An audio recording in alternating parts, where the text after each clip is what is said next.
Bonjour à toutes et à tous, je suis ravie de vous accueillir pour une nouvelle émission d'Art et Marché, l'émission qui vous ouvre les portes du marché de l'art. Et pour cette édition week-end, cap sur la Chine où vient de s'achever la Shanghai Art Week.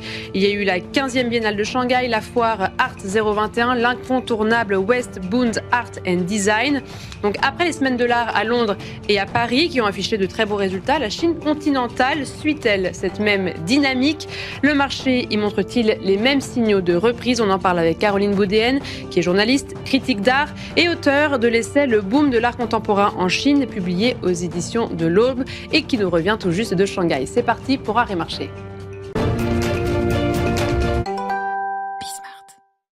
Cap vers Shanghai, en Chine, où vient d'avoir lieu la Shanghai Art Week et je suis ravie d'être en compagnie de Caroline Boudéen. Bonjour, merci d'être avec nous. Bonjour Sybille. Vous êtes journaliste, critique d'art, auteur de l'essai Le boom de l'art contemporain en Chine, publié aux éditions de l'Aube. Et vous avez également vécu plusieurs années sur place et vous revenez tout juste de Shanghai. On va donc faire un point avec vous sur cette semaine que vous venez de vivre. Tout d'abord, quelles ont été les foires que vous avez fait, les endroits, les places qui vous ont marqué ? Oui, alors comme chaque année, les deux foires, les grandes foires de la ville de Shanghai ont eu lieu, donc mi-novembre, donc la foire qui s'appelle Art 21, qui a lieu chaque année en centre-ville, et l'autre foire qui est exactement au même moment, qui s'appelle West Bund Art and Design Fair, et qui a lieu sur un quartier un peu plus excentré de la ville, donc sur les bords du Rongpu, le fleuve qui traverse Shanghai. Voilà, c'est ces deux foires qui marquent vraiment qui sont les foires majeures qui sont le pilier de cette semaine de l'art contemporain. Alors moi, j'ai remarqué qu'en 2024, j'ai un peu regardé la presse internationale. Elle relayait un nombre assez impressionnant d'événements. Alors que cette année, couverture médiatique beaucoup plus faible. Est-ce que cette baisse d'attention reflète une ambiance générale sur place ? Alors oui, c'est vrai. Déjà, l'année 2024 avait été marquée par c'est une année spéciale entre la France et la Chine. C'était l'anniversaire des relations diplomatiques France-Chine. Et effectivement, il y avait énormément d'événements. Ça joue un vrai rôle, cette relation diplomatique. Oui, ça a joué un vrai rôle, en tout cas l'année dernière. Ça a été une vraie effervescence d'événements partout à travers la ville. Beaucoup de présences internationales aussi étaient là. Des grands événements, des grandes institutions. Et cette année, c'est vrai que du coup, par rapport à l'année dernière, on sent que l'énergie était quand même un peu plus calme. Si on compare aussi aux années précédentes, surtout évidemment avant le Covid, mais même l'année 2020, les ventes ont aussi été moins marquées. Voilà. Et donc, les deux foires ont eu lieu, il y avait du monde, mais c'est vrai que les ventes n'ont pas été vraiment au rendez-vous, malgré une profonde restructuration de la foire à West Bund Art and Design, on en parlera un petit peu plus tard. Mais par exemple, Art 21, qui a l'habitude quand même de drainer toute cette Gen Z chinoise, ils l'ont fait. Mais on sent que ça manque de renouvellement. Voilà, c'est un peu le sentiment général là-bas.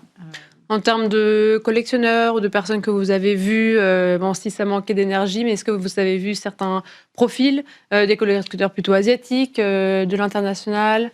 Alors, beaucoup de collectionneurs asiatiques, effectivement, beaucoup de privés surtout, très peu, je pense, d'institutionnels. Et niveau international, à part quelques membres de l'équipe du LACMA à Los Angeles, ça n'a pas été très marqué comme ça a pu l'être précédemment, justement, lors de ces grands événements, qui avaient même marqué aussi surtout le West Bund, qui avait été l'ouverture du Centre Pompidou, etc., où là, évidemment, ça draine évidemment beaucoup plus d'intérêt global. Voilà. Et en termes d'esthétique, on est toujours sur... vers quelle évolution ça prend ? Est-ce que c'est quelque chose qui est déjà destiné donc, à ces collectionneurs asiatiques qui viennent ? Et qu'est-ce qui leur plaît ? Qu'est-ce qui est présenté ? Alors, je dirais que là, les propositions, en tout cas sur les foires, ont été très classiques, finalement. Des propositions, je dirais, d'art plutôt international aussi, Mais c'est vrai que si on prend un peu le profil désormais des collectionneurs chinois, ce qui était déjà une tendance des dernières années, on est moins sur de l'investissement financier et beaucoup plus sur du choix personnel. Ça, c'est important de le dire parce que c'était déjà là il y a quelques temps et là, ça se confirme.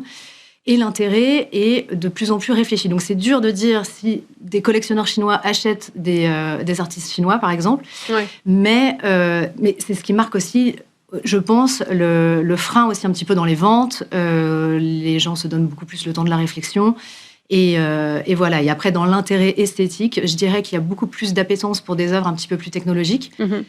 Des œuvres aussi qu'on peut s'approprier et aussi très marquées par le côté artisanat d'art, tout ce qui peut être matière, textile, ce genre de choses. Des œuvres qu'on peut s'approprier, c'est des œuvres qui vont plus correspondre à la culture présente ou Alors non, des œuvres qu'on peut vraiment s'approprier. Par exemple, j'ai en tête des artistes présentés à la Art Plus Shanghai Gallery qui récupèrent des anciens matériaux électroniques, qui en font des œuvres d'art, dans lesquelles on peut plugger sa propre musique, par exemple. Et ça, c'est un gros succès. Ah oui, donc des œuvres interactives, etc. Voilà. Ok. Et donc, alors, vous parlez du Westbound Art and Design qui était totalement repensé. C'était à quel niveau ? Alors, géographiquement, déjà, il y a... Avant le Westbound Art and Design, c'était 2 grands espaces dédiés dans un ancien hangar à avions, puisque c'était un ancien aéroport, là où la foire est située. Cette année, grande restructuration de la foire, mais ensuite du quartier. Donc la foire, elle, était divisée en 4 espaces, dont l'un, donc la fameuse halle qui abritait les galeries principales les années précédentes, s'est retrouvée être un lieu dédié à des projets monumentaux, des grandes installations. Et à l'intérieur de celle-ci, une plateforme de design, de design de collection, qui a sans doute été la partie la plus fraîche de la semaine, avec une présentation assez pointue de collectible design. Et les autres, alors les parties galerie principale et d'autres projets spéciaux ont eux été redistribués dans 3 autres endroits différents. Les 3 sont neufs, donc construits cette année. Et ça change évidemment beaucoup le parcours, effectivement, de foire, où on peut facilement rester une journée et demie à explorer tous ces endroits. Parce que du coup, c'était vraiment beaucoup plus vaste en termes d'espace utilisé. Oui. D'accord. Et donc, tout cet espace, je disais, donc c'est un quartier culturel imaginé par le gouvernement il y a une grosse dizaine d'années.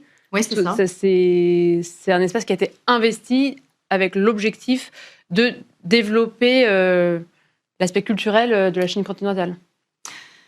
Oui, alors en fait, c'était un peu ça le processus, le mode opératoire. Ça l'a été beaucoup dans la ville, c'est-à-dire que tous ces grandes friches industrielles, ces hangars, ces lieux un peu délaissés, ont été récupérés par des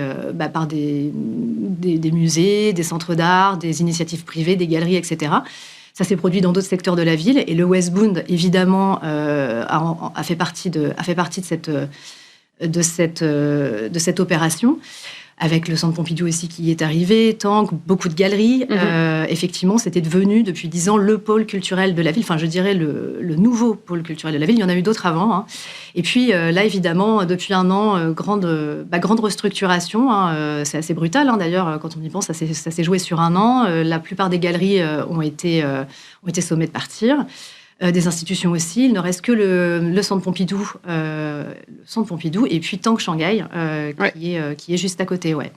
Et de grandes entreprises de tech sont arrivées, donc ont pris possession de beaucoup de lieux, mais pas que. Il y a aussi c'est devenu un quartier résidentiel en fait, et très lifestyle, avec des restaurants, des marques. Voilà. Mais c'est un peu comme ça que ça se passe, et en général dans Shanghai. Donc, c'est effectivement un changement de modèle. Mais c'est quelque chose qui correspond de toute façon à la dynamique de la ville. Oui, c'est ça, le côté, l'ADN de la ville, à chaque fois, c'est vrai que vous disiez dans votre livre que vous arrivez quelque part, 6 mois plus tard, il y avait quelque chose d'autre. Les choses bougent tout le temps. Voilà, c'est ça en fait. Il y a jamais... En fait, ça bouge tout le temps. L'immobilier, la pression immobilière redistribue les cartes à chaque fois. Et ce qui fait qu'en fait, la ville a toujours eu elle est polycentrique en termes de quartier culturel. On ne peut pas se dire que ce quartier-là sera le quartier culturel de Shanghai pendant 25 ans, ça n'existe pas. Oui. Voilà. Donc c'est le jeu un peu des. C'est pas un état d'esprit chinois en fait, tout simplement. Non. Oui. Et du coup, ça s'est ressenti au sein de la foire, cette nouvelle infrastructure, ce nouvel environnement qui est moins culturel.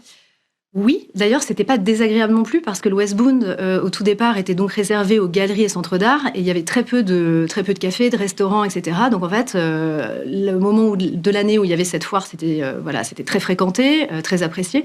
Mais le reste de l'année, en réalité, il n'y avait pas grand monde sur cette portion-là, et finalement, les gens qui venaient ici étaient plutôt des gens qui venaient se promener le week-end, en famille, etc. C'est le long des berges, c'est agréable. faire du sport, il y a des jeux, etc. Ensuite, quand on est quand on est professionnel, c'était très compliqué quand même de faire venir des collectionneurs le reste de l'année. Là, c'est quand même différent. Alors, évidemment, là, il y a presque plus d'institutions culturelles et ça s'est retransformé complètement. Mais c'est vrai que en période de foire, par exemple, c'est ce que je disais au tout départ, on peut passer une journée ici, c'est très agréable. Oui. On peut manger, s'arrêter, prendre son temps, revenir. Avant, c'était quand même, c'était un petit peu plus rude pour parcourir tout ça. Et peut-être aussi l'opportunité de créer des nouvelles dynamiques, surtout que dans votre livre encore, vous parlez beaucoup de l'aspect événementiel, happening, que les Chinois aiment beaucoup. Peut-être que justement plus de restaurants, mêler tout ça avec des galeries, etc. Donc peut-être un peu moins de galeries, mais mélanger tout ça, peut-être que ça fait quelque chose aussi qui est plus adapté à la population chinoise. Oui, absolument. Moi, je pense que ce n'est pas parce qu'il n'y a plus de galeries en dur dans ces quartiers-là qu'il ne se passera rien. Ça a toujours été aussi un principe d'hybrider l'art dans la vie quotidienne en Chine. Moi, je l'ai vu, d'où l'idée du livre d'ailleurs, de se dire qu'il y avait de l'art partout. Donc là, par exemple, dans un des centres commerciaux qui a éclos sur le West Bund, il y avait déjà des installations mêlées aux différentes boutiques de marque ou aux différents restaurants. Donc je serais assez surprise que ça ne continue pas dans ce sens-là. Et ce qui caractérise effectivement bien la ville. Est-ce qu'on sait où ces galeries-là qui sont parties du West Bund vont? Est-ce qu'il y a un nouveau quartier culturel qui va être pensé? Est-ce qu'il y en a un précédent qu'elles rejoignent? Comment ça va évoluer, vous pensez? Alors, oui et non. C'est-à-dire que là, il y a un grand retour, mais déjà depuis plusieurs années, sur le Bund historique de la ville, qui correspond a priori le mieux à tout ce qu'on disait avant, c'est-à-dire un cadre assez parfait pour pouvoir découvrir la ville, tout le cadre restaurant, etc. Quand on visite Shanghai, on est automatiquement, on passe forcément sur le Bund, c'est ce qu'on a envie de voir. Et puis, donc, beaucoup de galeries se réunissent ici. Évidemment, il va y avoir aussi d'autres friches ailleurs, et pour répéter un peu ce mode, je pense modèle, ça se répétera. Et puis ensuite, il y a beaucoup d'installations maintenant aussi sur les campus de marques. Encore une hybridation, mais un petit peu différente. Et notamment aussi dans des villes qui sont proches de Shanghai et qui commencent à se rapprocher, puisque ça s'étend. Exactement, comme la ville de Hangzhou à côté, qui deviendra à mon avis très rapidement une grande banlieue de Shanghai, où là c'est quelque chose qui se développe énormément. Donc avec de nouvelles écoles d'art, de design, de mode, ce genre d'endroits. Et où, du coup, aujourd'hui, il est plus intéressant quand on est une institution, etc., ou un artiste, ou une galerie, d'aller s'y installer, puisque les loyers sont encore moins chers que dans Shanghai. Et voilà, c'est un petit peu comme ça que c'est en train de se développer. Ouais. Donc, affaire à suivre. Merci beaucoup, Caroline Baudelaine. Je rappelle que vous êtes journaliste, critique d'art et auteur de l'essai Le boom de l'art contemporain en Chine, publié aux éditions de l'Aube. Merci de nous avoir fait ce rapport de la Shanghai Art Week. Et merci à vous toutes et tous de nous avoir suivis. C'était Art et Marché, édition Week-end.